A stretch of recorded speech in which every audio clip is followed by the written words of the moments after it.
Good afternoon. My name is Christy, and I welcome you to my channel. A few weeks ago, we started a discussion on abandonment, and we said one of the synonyms of abandonment is neglect. So we spoke about the two, and then went ahead and spoke about self-neglect because it's not all the time that is somebody that is neglecting or abandoning the other person. Sometimes we neglect ourselves as individuals. So we dwelt on that very well as well, so that when you lapse into self neglect, you know that is an issue and it's an occasion that you have to rise up against. And self neglect could even be worse than being abandoned by somebody else. And then we said that we would discuss what we can do to get ourselves out of the situation. Because to be abandoned or to self neglect is not a pleasant experience at all. So we said we'll talk about what we can do to get ourselves out as quickly as possible of the situation, the present situation. So that's what we're going to talk about in this video. And then the first thing is that we should not, once we have been abandoned, neglected, should not beat up ourselves because of that. It's not all the time that you have done something wrong or that you are bad. It may not have been your fault, or totally. So it's not the time to be hard on yourself or to start to beat up yourself on that. And then the second thing is that you have to acknowledge it. Don't be in self-denial. You have been abandoned. It happens. It's everyday situation. So it's not as if it's something that is so awkward, so weird, so unheard of.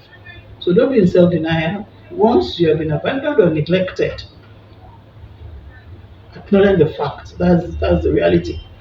And then the next thing is to rise up against it, in the most appropriate manner.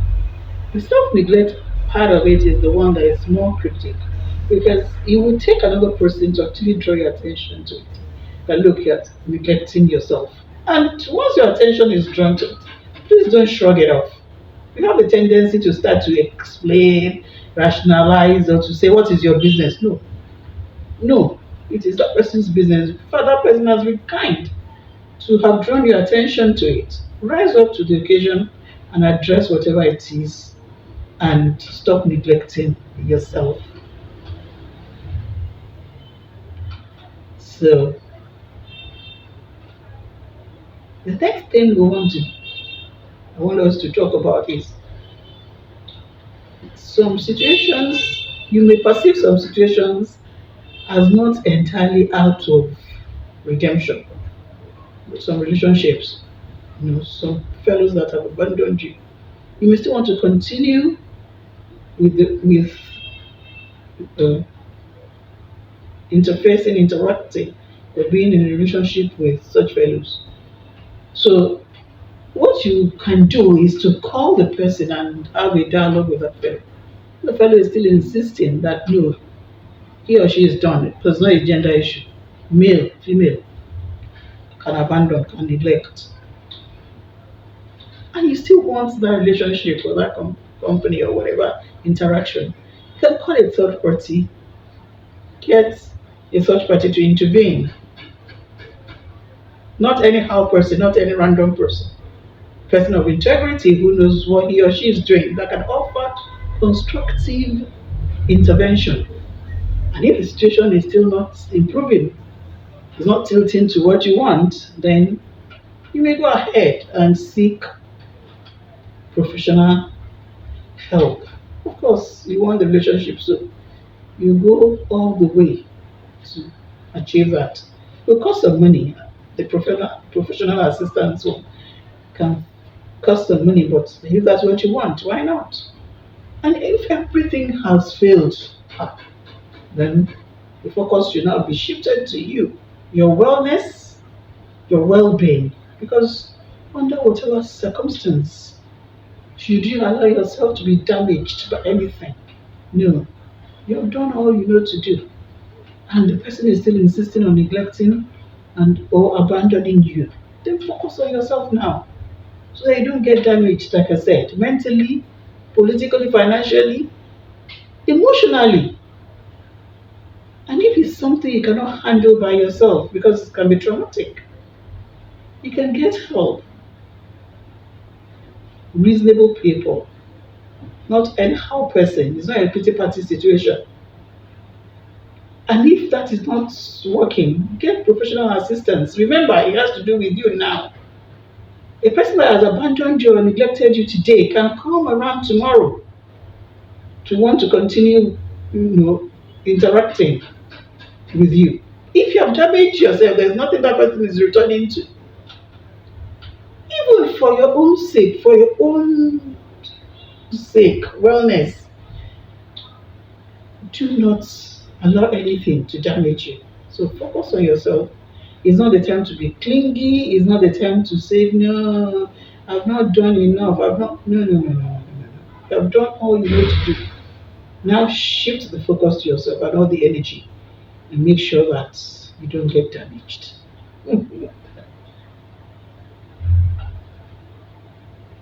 And then we spoke about somebody who is there but is not engaging with you in an appropriate manner.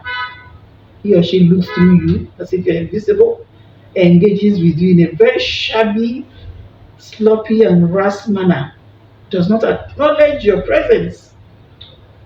He is not with you at the same time, he is there, just hanging around for whatever reason that he or she knows, but it's not to your advantage. I haven't gone all the way to try to salvage the situation like we enumerated earlier, and the situation is still the same. Please prevail on him or her to either stay or leave. And if he's staying, he has to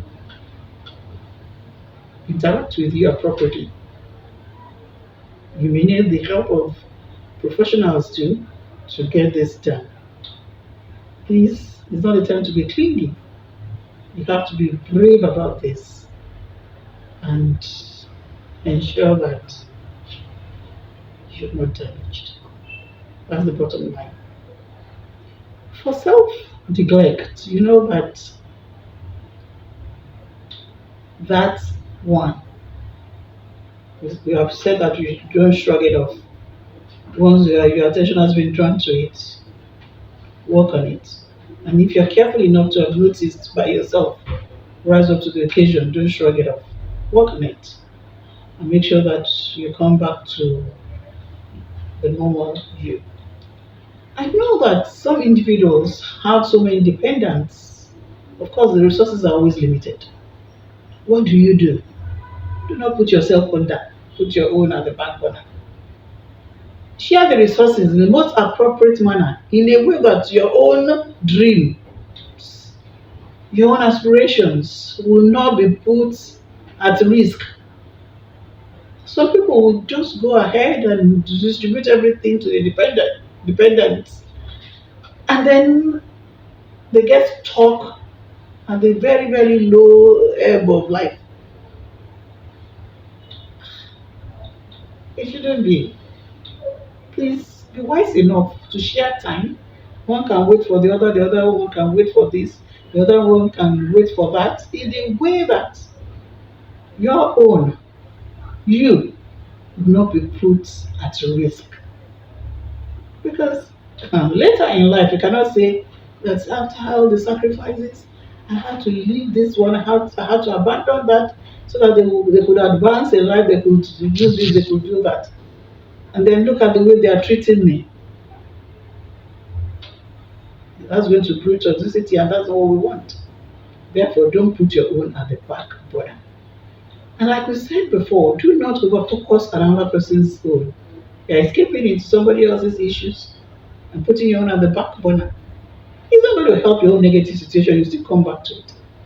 So, rise up to the occasion, seek help, and ensure that you come out a better person. And whatever lesson you have learned, please keep them. Not for you to be bitter, but for you to use them in subsequent relationships, subsequent experiences. It's a learning process, really. And don't close your mind because you may lose healthy, constructive relationships in so doing. It's not a relationship that will end up in abandonment, I assure you. So open up your mind, don't close it. I'm sure that there are better days ahead. And I know that life is very beautiful, so do not allow anything to rob you of the good life you have ahead of you. Thank you very much for listening to. We will come back on this, but for now, thank you. Enjoy the rest of the day.